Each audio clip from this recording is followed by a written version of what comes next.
Welcome to ALC Chats, a podcast series developed and produced by the Ageless Living Collaborative. I'm Phoebe Stein, president of Olive Presents and co-founder of the Ageless Living Collaborative. Ageless Living Collaborative is dedicated to optimizing the lives of seniors and giving them the information and tools to live their best lives. The mission of ALC is to listen, educate, inspire, and influence positive change for seniors and those who support the aging community. ALC Chats is another platform to reach those interested in supporting seniors, be it in senior living or aging in place. ALC Chats comes to you as a podcast and in some cases a vodcast. You can find ALC content on our website, www.agelesslivingcollaborative.org, or by following us on social media channels, Instagram, LinkedIn, Facebook, and on our own YouTube channel. Whichever place you follow us, we're happy you've chosen to join us. And now, we welcome our featured guest. This afternoon, we'll be talking with Kevin Swanson, the Director of Interior Design for Hawthorn Construction. Kevin is, I think, the master of the mid-market, which is why we are going to spend the entire time talking about why mid-market in senior living is important, why people should be paying attention to that specifically, and what makes it different. So with that, good afternoon, Kevin. Thanks for joining us. Thanks for having me. Hello, everybody. We are in a place in senior living where it's exploding.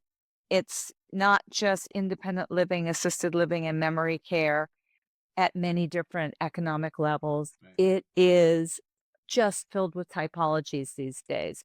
But for the purposes of this afternoon's chat, we're going to really focus on what happens in a senior living community that is a traditional community, and specifically in that mid-market range. Right. And so let's talk about what do we mean by mid-market? Can you help define that, Kevin?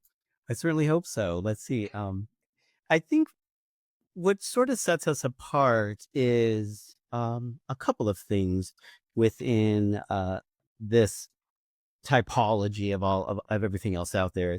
Is we're very competitively priced across the market. I think within every market we are in, of course, those prices will fluctuate depending on what the market can demand. But we're always usually the most competitive in the area of compared to others. We also offer 3 meals a day, which is part of your, I guess, room and board. I guess we call it. We also are very structured, and I think within a larger community that might be continuing care or even with assisted living, memory care, sometimes there is open dining or a couple of different restaurant options. I believe in the middle market, we are very structured. We have one restaurant. We have 3 meals a day, and they are at very set times.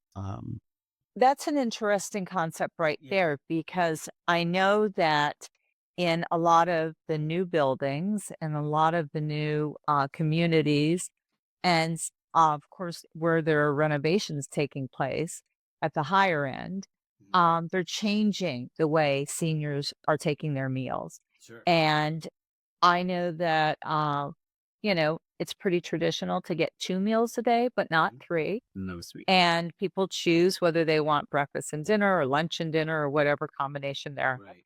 But they also have things like bistros and kind of a grab and go scenario. So what you're saying is you guys really rely on that traditional model of a dining room with 3 square a day, and that's part of the all-inclusive of the community. Yes, that's correct. Yeah. They have a rotating menu, I think that goes across the country in all of our communities. But yes, it's all very structured, what time of the day that they are at. And also with what's offered is usually 1 or 2 menu items that are the feature of the day. We do, however, have always items a burger, a grilled cheese kind of a situation. If they just don't like the liver and onions that I saw the other day while I was visiting one of our communities. Um, but but yes, I think that that's probably one of the biggest keys to the middle market is that with the structure, still offering some options, but I think to keep those prices at a very competitive price, that I believe is we keep things consistent from day to day. Now, is price something that we can even touch on today? Could you give maybe a kind of a I know that each market it's going to vary depending on, Right. whether you're more urban or suburban and where in the country. But can you give a range of what that might look like for somebody? Yeah, I'm gonna do my best. Sometimes this isn't information I'm always as privy to, but it is based upon what the market can get. Our residents, they get the 3 meals a day. They get housekeeping in their apartment. They do have an activities coordinator, which does keep them busy all day long. So there are activities included. We do have minimal grab and go, but we do have some of that. One thing I like to say that we always have is we have soft serve ice cream machines that are open 24/7. And I tell you, when you're staying in one of those buildings, that's a very popular item, for me, especially. But, I want to say within the market, uh, for like maybe a studio apartment, can I put this out there, maybe 2,500 to 4,000 maybe. Mhm. And that's kind of a guess. I'm sorry, everybody, but that's kind of a guess out there. And I'm sure if a market can get more, I'm sure we are still competitive within that market, but are well within the market range. So how big would a studio apartment be in that case? They're 300 400 square feet, if I'm correct. This is probably something I should know off the top of my head. Unfortunately, it's something that kind of escapes me right at the moment. We do offer studios. We offer 1 bedrooms and sometimes even 2 bedrooms. I do see that in our buildings that are 8 to 10 years old, our apartments are a little bit larger than some of the newer ones, but I do find that we are adding more 1 bedrooms into our new buildings and less studios. I think people are willing to pay for that to that have that bedroom versus this is Right. studio. The other thing that does set us apart, I think, from a lot of other um, communities or assisted living companies out there is that we do not offer an apartment with a full kitchen. I know that this is very popular within the market in assisted living, memory care, but we are independent living, but we don't offer a full kitchen. It's just like a microwave, a full size refrigerator, and some counter space. And so I think the draw is that we do offer those 3 full meals a day, where their little kitchenette is sort of at their own whim, so they can heat up something or make something. I mean, the air fryers these days, they could probably make a turkey in their apartments if they really wanted to with an air fryer. But we do offer those 3 meals a day. So again, in the Wondered apartment, about that. yeah, Mhm. yeah. So in the apartments there, we don't offer a full kitchen. And I think that is another probably number two of why we are considered the middle market. That would be a point of differentiation. So there's no need for a dishwasher either then, I Nope. would assume. There's Okay. not, there's not. And correct. There's not. I'm just kind of thinking of what I'm seeing in our apartments, and it really is full size refrigerator, microwave, counter space, and obviously sinks. Yeah, Okay, so if somebody wants to make hot tea, coffee, whatever, they're getting an electric kettle and, doing that kind of thing, an air fryer to cook something, exactly. Yeah, toast, none of that. toaster, Toaster oven. toast, toaster Um, oven. Yeah, those there are ways around it. Yeah, those amenities are still always offered 24/7 in our buildings. We have cookies and treats always available in the dining room, as well as a full beverage station with hot water, hot coffee, tea, hot chocolate, and all the amenities that go with Okay, that. so it really is full serve. So with all of the soft serve and the cookies and all of the snacking, I'm hoping there's a great athletic area as well. Right. We do offer a gym. Yeah, we really do. And I think within our buildings, we do offer outside companies like therapy companies and whatnot to actually rent a space within our buildings. And so our residents, if they want to take advantage of that, that is something they do on their own versus provided by the company. But we do have a full gym with all the appropriate hydraulic equipment, safety equipment, and all of that. And they have walking clubs. Those activity coordinators we have are pretty awesome. They do walking clubs.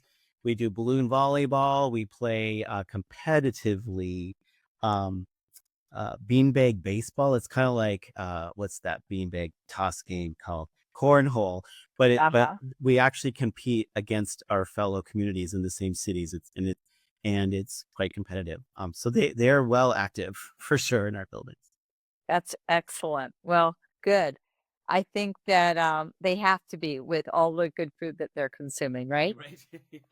What is the average age of the resident in one of your communities? And I'm going to say a mid-market community, mid-market not just community. Hawthorne, but mid-market in general. What's the typical age of entry? I would say 72 to 84 would be kind of the range. Um, you know, I think as we live longer and as we hopefully live more healthy lives as we live longer, the need for that medical care maybe not isn't the key to of why you're moving in. And so the lower range 72 to 80, I think is probably the best range that we have. And I want to say that is probably across the board. Um, Mhm. Now with independent living, that is maybe a little higher end. I think you're going to see a little younger, but they're also offering a little bit different way of life. I do see in our buildings, now I'll get more specific to us, is that I think we tend to be more on the later of that, 79, 80, 85, and up into 90s, Wow. have as independent living. They're just the lucky ones that don't need to have all the assistance.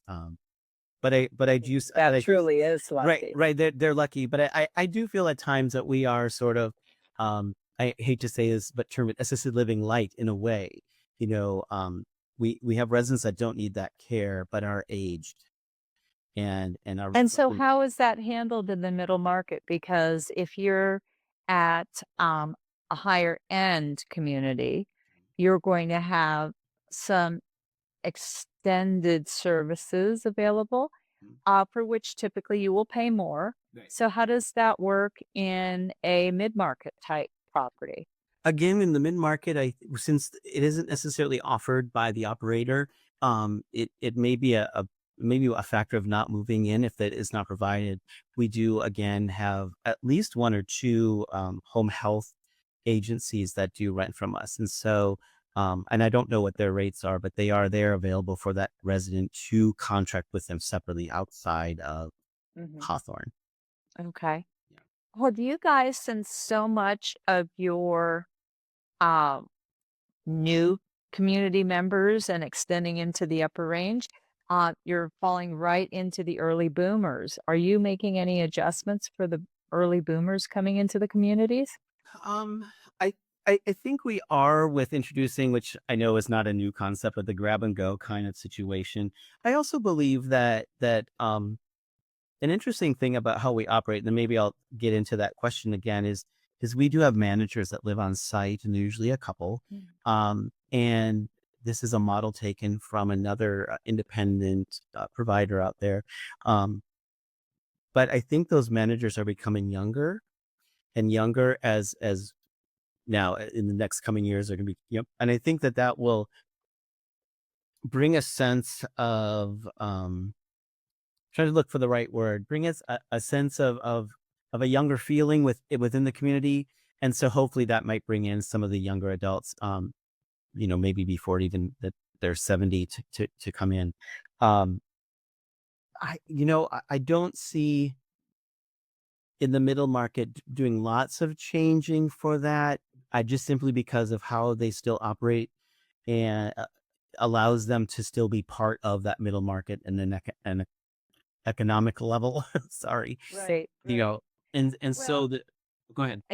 Some of these other communities are being very much influenced in their marketing and to a degree in their design by the family members who are encouraging their parents, their aunts, their extended family to move to a community. Mhm. And so I just wonder how much you guys are doing insofar as reaching out to them, because in the middle market, it's the same deal as in the upper market. Right, right. You've got other forces that are helping to encourage that change or that move decision.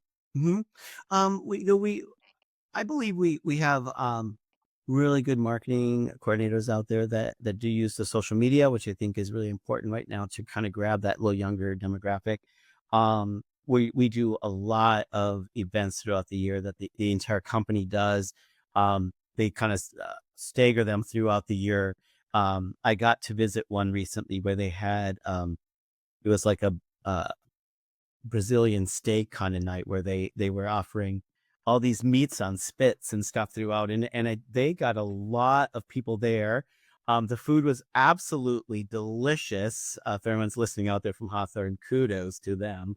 It was absolutely delicious. But boy, they brought in a lot of people, and they were touring people. I think events like this are just a little bit different than probably ones you would have seen a couple of years ago that were more typical senior assisted living kind of Mhm, events. mhm. Thinking outside the box with this kind of thing, I think was really good. And it shows off obviously the food, which is always an important aspect Well, that's of it. probably one of the key topics in any senior living Right. community. It's food and health. Food and health. Yeah. You know? And I do see a lot of our marketing coordinators in each building.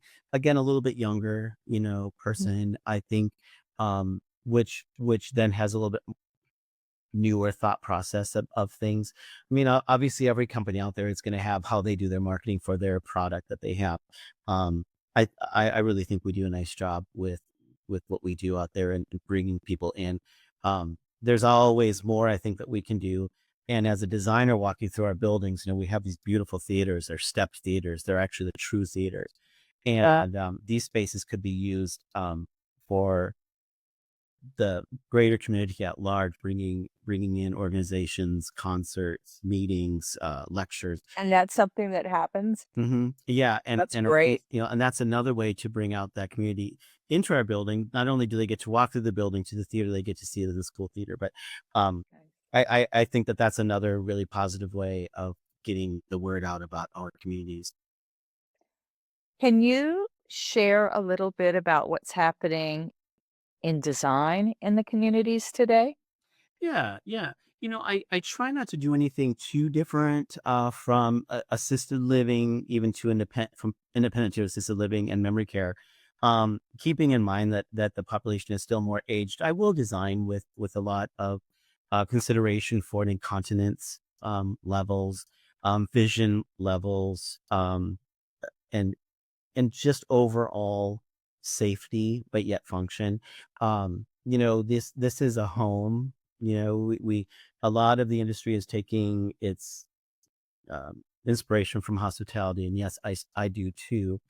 But I stop a little short thinking that, this isn't a 3 day event, a 3 day vacation somewhere at some fabulous, oceanside resort. This is a house, it's a big house, but so this is a hopefully, a couple of year plus stay. And many of our residents have been in our building since their inception. So 8, 10, 12 years, when I talk to some of our residents, they've been there that long. And but I still want it to be a comfortable environment. I want it to be a prideful environment. Um, and so design is still evolving, I think, with the trends that are current, right? But you're always going to have to deal with the safety factor of the right dimensions on the furniture.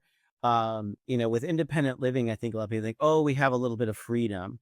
Well, you may, however, it only takes the one resident who is 65, let's say, but maybe has some body functions that aren't working properly and they have an accident on a sofa. If that sofa is not protected properly, unfortunately now you do have an issue with, if it was urine, you have an issue with odors and just keeping all of that clean. So my look into design there is like, let's keep up with what's happening currently, but let's always remember that we got to be safe and functional. And then Mhm. one of the other things is I want the residents to be prideful of where they live. And so if I can achieve a goal of having one resident out of 150 say, "Oh my gosh," to my dear friend, "Oh my gosh, you have to come see what they did. It's beautiful in my new house." That I love makes it all worthwhile. I love that. Well, you have so many options with really tremendous performance fabrics today. You sure do. So you should never have a smelly or stained um, upholstered area ever Right. because there are so many options. And that's the good news. Yeah, yeah. I'm glad you brought that up because, there are fabrics out there that I would just sort of stay away from before. It's like, oh, this isn't a moisture barrier. There's so much technology out there that can take this fabric and now create it a moisture barrier with a protective coating on it that is not harmful to anybody. Yet that will still give a long life to that piece of furniture, and not create that sort of uninviting environment of odor or stains or dirt. Right, right. Well, aren't we lucky because we don't have to have, plasticized fabric anymore, and we can have lovely, beautiful textures that really do have those great performance Yeah. attributes. I think that's absolutely been pivotal for elevating the design aesthetic in senior living. Yeah. Yeah, that's really made a It really, really difference. does. Really does. And I think it extends to the flooring as well. Well, it really, really does. The carpet industry kind of went through sort of a transition when we lost a particular kind of yarn that we all could get, called Antron, if I'm not giving out any secrets. But, so carpet can be a struggle. But, pattern is still important, I think, to me. And pattern doesn't hide stains. Um, if there's a stain, you have to clean it. Right. There's this mentality. Well, if it's dark or stain or it's got a pattern, it's gonna really hide all the dirt. Well, um, I challenge everyone who says that. Do we want to hide a stain and then have a piece of food on there for 3 days because you can't see it, and now it's got mold and bacteria growing, and now we have that environment. So, but if everyone can just kind of use the proper ways of taking care of the carpet, daily vacuuming, spot cleaning, hot water extraction machines in all of your buildings out there, and that even goes with upholstery. You should have a beautiful building for a very long time. You know, I have been privy to some of the stories you've told, Kevin, over the years when you've been doing installs of various communities. And I must say, I have to laugh often about some of the stories you've told. And I wondered if perhaps you could share a story or two about a particularly challenging and then rewarding install. Uh, because I think that you really do meet all your residents and it is their home and you feel as prideful about it as you want them to. And I think that's really special. And so maybe if you could share one of those stories. Joyce, yeah. Yeah. To see if I can come up with one. These might just be more generalized, but yes. I everyone says out there who is not necessarily involved in the insurance industry, "Oh, your job must be so much fun. You get to go shopping, blah blah blah." And I smile nice. I said, "Oh yeah, it's really fun." But I tell you, it's a challenge. You have 150 to 200 plus people in a space that you're designing for, and they're not going to like everything that you do.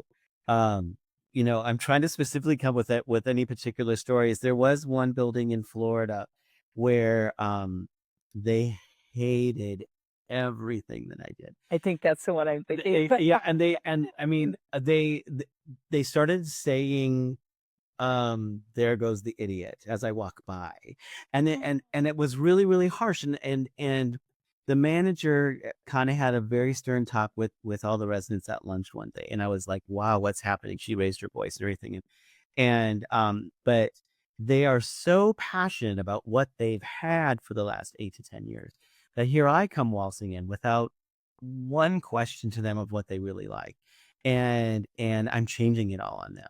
And so there was a lot of angry and a lot of name calling and just a lot of, you know, very upset people. And I thought, oh my I'm God, seeing people with pitchforks in my mind. I'm thinking, oh my it's coming at you. It's like, this is the ugliest thing of it. This one gentleman marched up to me and he was just visibly just shaking angry. This is the ugliest coffee table. This is hideous.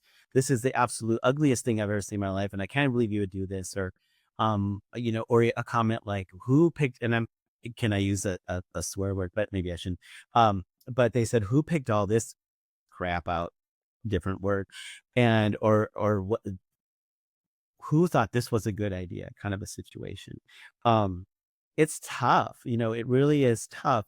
And kind of on that one particular building where they were so verbal, after the little talking to, I think they kind of sunk into them.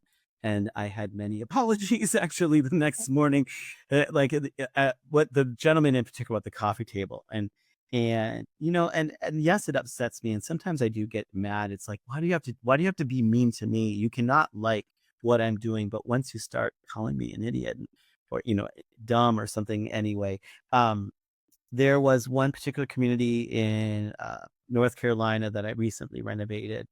And the outpouring of positivity that I got from everything I did. Of course, you're always gonna have one or two people that just don't always agree with what you do. Have Right. many suggestions of how they could have done it differently. Um, but I on my last day there, sometimes I play piano and I sing. And so sometimes if I feel like I need to get some points, I'll sit down at the piano at lunch or dinner and I'll start playing. And I'll specifically bring music with me to do that because I just feel. And then at this one building in North Carolina, I was kind of explaining how they can get in and out of the new dining room chairs because we did change from 4 casters to 2 casters with glides on the back. And we were still trying to perfect that glide on the back, and this was not the best option we could get for them. However, I had an option for them of how to get in and out of the chairs. Anyway, they were all so supportive of me, and they were all so grateful for what they were getting. And I made some wonderful friends, actually, Facebook now connections with some of these residents. And actually, when I was thanking them, I got emotional, so from one aspect where I wanted to leave the building in tears to where I was standing in the dining room in happy tears because I didn't really want to leave because they were so nice to me. They were just so grateful for what we have done for them. And so that certainly erases a lot of the negative that you do hear. I think that's so important for people to understand because, designers, when they're taking on a community, give their best to it. And you may be somebody who embraces modern or, you might embrace traditional, or you may just really like a country vibe. And you're not going to necessarily love what the new thing is. Right. And, remembering that your taste isn't everyone's taste and being kind about it is something that would be lovely if they could all take into consideration. But it is changing their environment. I remember being in an office, for heaven's sake, it was an office. And the agency was having a whole reno because it hadn't been done since like the Mad Men era. Right. And so it had this amazing, very modern, cool, trending, different colors. And for people who were in a business that was all about image, you would have been shocked at how many detractors there were. And I think that really goes with design in, a senior living community environment, or an office environment, a Yes. hotel environment. Everybody has their own idea of what's good when not everybody has a filter. Right. And I've got 7 projects for this next year coming up, and I've already started doing my assessments for the projects. And I was in the first building that's going to kind of kick off here, and it's in Tallahassee, Florida. And I thought, oh, it's Tallahassee, Florida. It's Florida, it's South, whatever. And so realized Tallahassee is 45 plus minutes from the beach. And yes, it's close, but it's not a beach community. It's the capital, which is kind of interesting. I'm going to explore a little bit more when I'm back. But as I was talking to the managers there, I already had preset what carpet I was going to use. I have 4 different color schemes I work, and it was going to be one of those that was a little more beachy theme, a little lighter colored, sand color, robin's egg blue, kind of ocean sand, whatever. And they stopped me, and I was like, and they said, we don't consider ourselves Florida. We consider Right. They ourselves consider South South Georgia. Georgia. I Yeah. was like, well, Yep. wait a minute. So I'm like, Yep. what? Wait, what? What? So as I'm walking this building and talking with the couple, I'm like, okay, we're changing the carpet, Right. and I'm going to completely change my thoughts about what we're doing within this community. And I tell you, we went really quite traditional, and of course, not like super. I mean, but with of Right. course today's mind of fashion. Right. Um, but I could have really fell flat on my face, which brings to a really good point for these designers out there that you need to go visit this building, which I hope everyone does. You need to sit down. If you can't sit down with the residents, which I kind of have the luxury of not needing to, but I do sit down with those managers and the activities director and even the sales and marketing coordinators when they're buildings and just ask lots of questions about who these residents are. And then as I'm walking through doing my assessment, I can see it then within these residents of what they were saying. And I, of course, will always stop and ask the residents what they think about the space, or, oh, you're the librarian. Well, please tell me what the function of this is, and blah, blah, blah. And it's so important because, boy, I would have made a big mistake in Tallahassee. Yeah. Yeah. No, I know that Tallahassee is very much South Georgia. It is very bizarre, but it is true. Yeah, Right, that's right. so funny. Well, I was thinking about the fact that um, interviewing these people is great and getting to know what their likes and what their anticipation, what their needs are. Um, all of that factors in. But this is when you've got an existing property that you're renovating. Right. That's when you have that luxury. But what happens when you've got a brand spanking new building? You don't know who the resident is don't know. because they're not there. And, that's both a blessing and a curse because you don't get all the opinions because they're moving into it and they don't know any different. So that's the benefit of the new build, right? Yeah. But on the reno, yeah, they have lived there 7, 8, 10 years, and maybe they've grown fond or at least very accustomed to something else. Right. So, what do you do a little bit differently when it's a new build? That's a great question, and I'm glad that came up. In the new build, it's important to go to the community at large and do secret shops, or at least look at your competitors. Now, this isn't always a good key of what people want within that community. For instance, I just visited a building here in Washington State that's 30 minutes from my house, which is kind of nice. We're doing next year. And they have another community just down the road, and it's very contemporary at that building.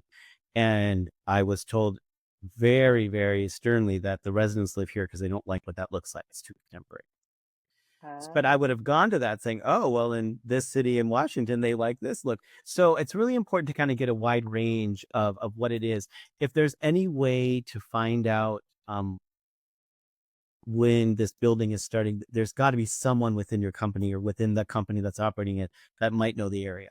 But what I will do differently is that I feel like I have a little bit of freedom, especially with artwork. Artwork in a renovation is very, very volatile. I'm taking away some of the stuff they've been living with for 8 to 10 years, trying to keep what I think is still viable in the market, or for today, and then but knowing that I'm going to be bringing in some new. I have found that if it's a renovation, I will not put any contemporary or abstract artwork in. I have found that in renovations, any abstract or contemporary art I'm doing is really, really, really, really rejected. They just can't stand it. They don't get it. They don't like it, and they are very vocal. On the new development, the residents have never lived there before, and so this is where you have the advantage of maybe putting in some of those contemporary. And I find it interesting because I feel like a lot of other designers out there are using a lot of contemporary art in these places, and I'm just like, wow, what are they hearing from the residents? But with the new development, they haven't experienced it yet, so they just kind of come in, oh, this is interesting. They may not like it, but they haven't been living with something else for so long. Right. They're not attached to it. They're not attached to it. It's really interesting to see these new newer renovations and newer buildings and the artwork that is being selected, it's refreshing because the old buildings and the old artwork are dreary. They really, And, and I think to myself, well, art can elevate your spirit and art can enhance your life. And if you gave it a chance, maybe if there was an art theory or an art class that everybody could, um, attend so they understood the implication of changing the art and making it a more positive experience. Maybe that would be helpful. yeah, it's a really important thing that I do in our renovations. I go out and I assess all the artwork we have. Another point for middle market is that your renovation budgets are probably minuscule. I'm just going to put that out there. Right. I have like less than half the budget I would if I had a brand new building. Yet I'm still probably furnishing the same amount of space, and so I'm saving a lot of their artwork. And yes, some of it is big old dark frames, dark subjects, and I'm trying to bring in bright, new, cheery. So you think a little more contemporary, a little bit less traditional. Right. I think I'm still developing or fine tuning, mixing the old and the new. But I probably keep about half of their artwork that they have up on the walls. But I go through with a very discerning eye, thinking, is this still relevant for the area? Is this still appropriate? Is this dreary? Is this dark? And then knowing what I'm going to be bringing in. Is just the brighter, the fresher. And I do get lots of compliments on the brighter, fresher artwork. That's great. Yeah. It's I not, know it is really tough. And it's something that residents certainly talk about. I know years ago when my mother lived in independent living, I had to laugh because on every floor there was, there was a giraffe, there was a zebra. And it was like, are they naming these floors after these animals? What's going on here? And I thought it's so really juvenile. And and I felt like it was talking down to the residents by putting that type of artwork in there, and that they might not all agree on the same type of art, but they could all agree that they'd like it a little bit more elevated than a zebra or a giraffe. exactly. Yeah, I agree. I agree wholeheartedly. Well, I, you know, I would love to know when somebody is going into a community and they see the community for the first time and they say, yeah, this is me, this is what fits my aesthetic, this is what fits my needs, both financial and comfort level. Okay.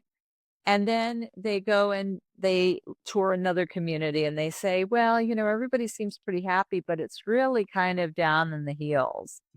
And what does that do for the attitude? Because I think that the money doesn't flow as readily to the mid-market as it does to the upper market. Right. The upper market is, as you indicated, um, you know, there's a lot that's coming from hospitality, and that 5 to 7 year term is becoming more de rigueur in the upper end communities, much like hospitality. But in that mid-market, what do you think the renovation time frame is? Is it more a 7 to 10 years, 10 to 12 years? What's typical?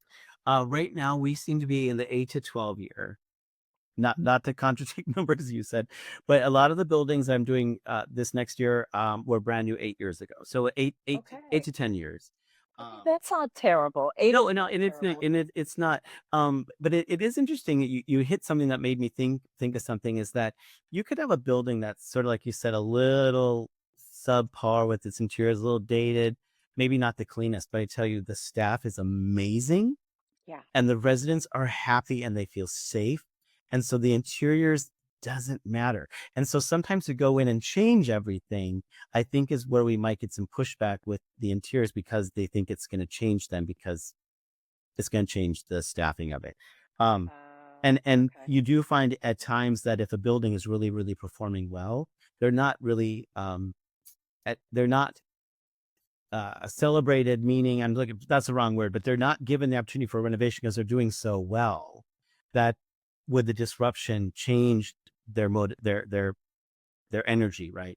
But Well, and it is a disruption because it is. Oh, absolutely. unlike hotels where they can, shut down an entire floor for the time period of the renovation, You can't do that. People are living there day in and day out. So you have to work around the people who live there, which I think is really a real challenge. And when you go in to do that, that's takes a lot. Yeah, it is. A lot of planning. Well, I have a last question. Yes. We've talked a lot about buildings, mid-market, what you get, 3 square, what your kitchen looks like, kind of what your community feels like, how many people. Is there an alternative to a building for somebody in the mid-market range? Oh, that's a, I'm sort of not sure. An alternative besides moving into a community. So we think about a community as that, not in a derogatory manner, but Yeah. as a big box, right? So big box senior living. Yeah. Is there an alternative to that for that mid-market potential resident? I think I'm thinking about what a lot of us do talk about is sort of this intergenerational living, and some of that that's being built out there could be have rentals for families, but they also may have rentals for seniors that might be based upon income out there, or percentage of the apartments being based on income, or not. And so I think that could be another alternative, because there's still going to be the need for connection and socialization, but it's you're socializing with families, with children, with other seniors, with maybe adults that are the children are just leaving, so that 50 to 60 you're old. That might be another alternative that might be just as beneficial as moving into a mid-market, where I feel like social activity is important. Being surrounded by people is important. Hence the dining situation, where it's 3 times a day and not all day. Quick story is that I had a resident who moved out of one of our buildings to one of those buildings that had communities that had all day dining, and she'd go down to the dining room and never saw her friends. So she actually breathed back because she missed that social interaction. And so if this mid-market isn't available, I think one of those sort of intergenerational living situations that may be geared toward financial income levels sort of percentage could really be a nice alternative. So it could accommodate the care level as well as the dining. Yep. And it would give you that feel of community at multi-generational levels. Well, Yeah, I think that is a topic for another one, conversation, and maybe integrating that into the intergenerational or the alternative senior living typologies I think is well merit. Yeah, I really feel like the population that's going to be geared towards that mid-market has always lived in a community where they always were together, be it neighbors, families. They celebrated things together. They weren't in a community that was gated, where you were a little guarded with your neighbors. These people lived in the neighborhood, and they experienced it with everyone else in the neighborhood. And I think that's going to be where this middle market is going to go. It's going to promote that sense of community and sense of belonging. So that makes perfect sense for the intergenerational model, as long as there is a financial adjustment based on income. I think that really kind of replicates it in a different way. Nice. Very cool. Kevin, thank you so much You're for welcome. spending this afternoon with me and talking about the mid-market. I'm fascinated by it and the work you do. I don't think there's a more compassionate designer out there in the middle market who is working as hard as you do. So I appreciate you taking the time to chat with me about it. Always. And, we'll think about what's ahead for mid-market. And who knows, maybe we'll come back and chat about the next phase. I'd love it. I love it. Wonderful. Thanks so much, Kevin. Thank you, Phoebe. Appreciate it.